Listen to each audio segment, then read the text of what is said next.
Not caring isn't heartless, it's strategic. There's a version of you that cares about everything.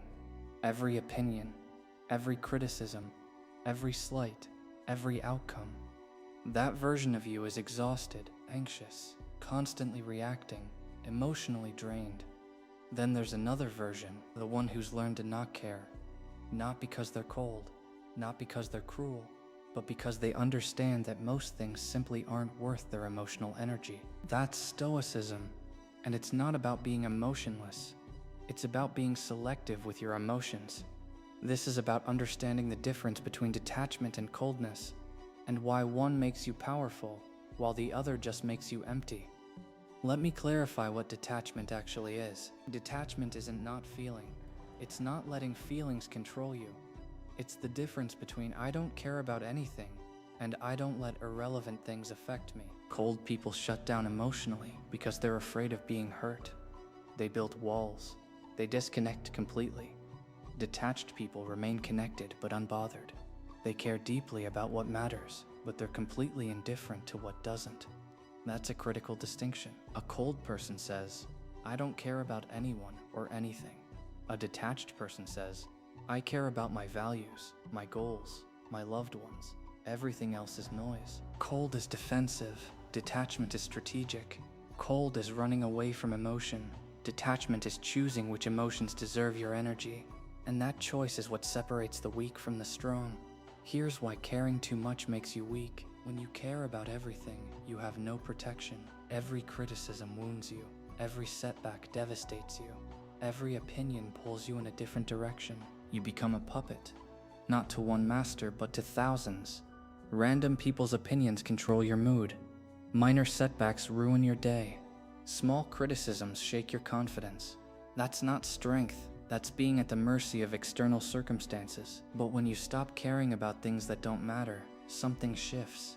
Criticism from people you don't respect? Irrelevant. Outcomes you can't control? Not worth your anxiety. Others' judgment of your choices? None of their business. Suddenly you're free. Not because you're heartless, but because you've decided what deserves your emotional investment and what doesn't. Most people never make that decision.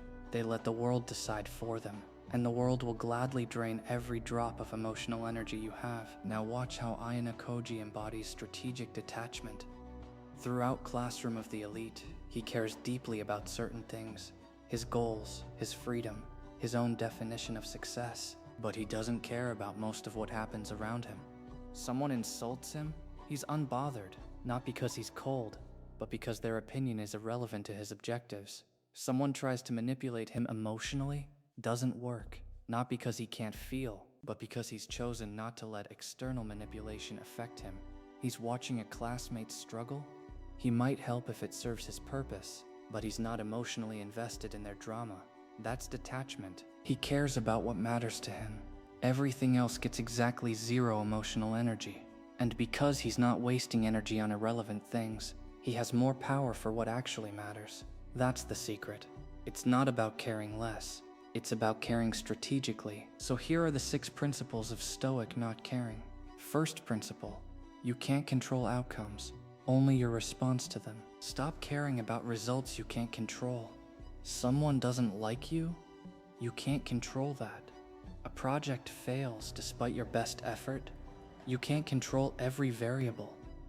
What you can control is how you respond.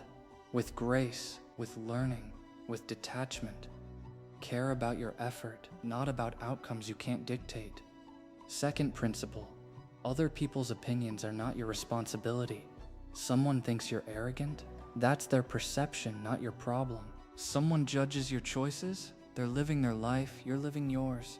You are not responsible for managing how others perceive you. You're responsible for being aligned with your own values. Third principle, emotional reactions are choices, not reflexes. You think emotions just happen to you. They don't.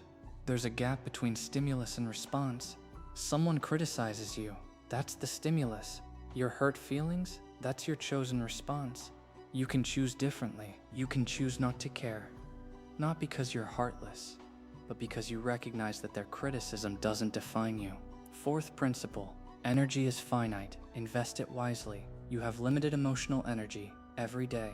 every interaction. If you spend it on drama, gossip, criticism, and irrelevant conflicts, you'll have nothing left for what actually matters. Stop caring about small things so you can care deeply about big things. Fifth principle: suffering is optional. Pain is not. Pain happens. Loss, failure, rejection. These are facts of life. But suffering? That's you ruminating on the pain, replaying it, letting it define you. Pain says, this happened. Suffering says, this happened and it destroyed me. Stop caring about creating narratives around your pain. Feel it. Learn from it. Move on. Sixth principle: your peace is more valuable than being right. You can win every argument and lose your peace. You can be right about everything and be miserable. Stop caring about proving yourself. Stop caring about winning meaningless debates. Your inner calm is worth more than external validation. Now here's what actually deserves your care. Not everything is worth ignoring. Stoicism isn't apathy, it's selective investment. Care about your values, the principles that define who you are. Don't compromise these for external approval. Care about your growth. Whether you're better today than yesterday, that's worth your emotional energy. Care about the people who've earned it. Your family, your true friends, the ones who show up. They deserve your emotional investment. Care about your work, not for external validation, but because excellence matters to you. Care about your physical and mental health. Your body and mind are your vehicles. They deserve maintenance. But don't care about random people's opinions, strangers on the internet, people who don't know you, things you can't control, the weather, the economy, other people's choices, past failures. You can learn from them, but don't carry them like weights. Comparisons. Someone else's success doesn't diminish yours. Someone else's life isn't your benchmark. Minor inconveniences, traffic, small setbacks, temporary discomfort. The difference between strong people and weak people isn't that strong people care less. It's that they care about the right things. Here's how you develop this level of detachment. First, identify what actually matters to you. Make a list. 5 things maximum. These are your non-negotiables, your values, your priorities. Everything outside that list gets minimal emotional energy. Second, practice the pause. When something bothers you, pause before reacting. Ask, will this matter in a week, a month, a year? If not, it doesn't deserve your emotional reaction now. Third, reframe caring as choosing. Don't say I can't help caring. That's a lie. Say I'm choosing to care about this, or I'm choosing not to waste energy on this. Ownership changes everything. Fourth, accept that you can't control most things. This is liberation disguised as limitation. Once you accept that outcomes aren't in your control, you stop wasting energy trying to control them. You focus on your effort, your response, your growth, things you actually control. Fifth, build emotional independence. Stop needing external validation to feel okay. Stop needing outcomes to go your way to maintain your peace. Your emotional state is your responsibility, not the world's. Here's the uncomfortable truth about not caring. Most people will call you cold, heartless, uncaring, because they're still enslaved to external validation, still caring about everything, still letting the world drain them.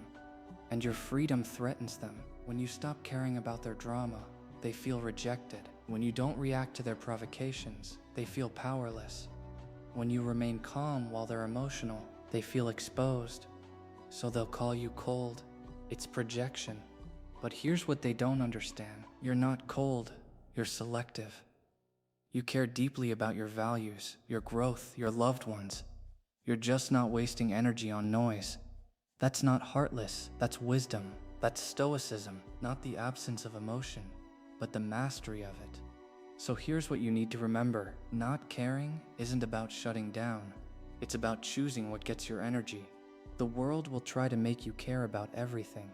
Every opinion, every outcome, every person's judgment. If you let it, you'll be exhausted, anxious, controlled by external circumstances. But if you choose strategically, something beautiful happens. You care deeply about what matters, and you're completely unbothered by what doesn't. That's not coldness, that's power. That's emotional independence, and once you have it, no one can take it away. Not caring isn't heartless, It's strategic, and strategy is what separates the controlled from the controllers.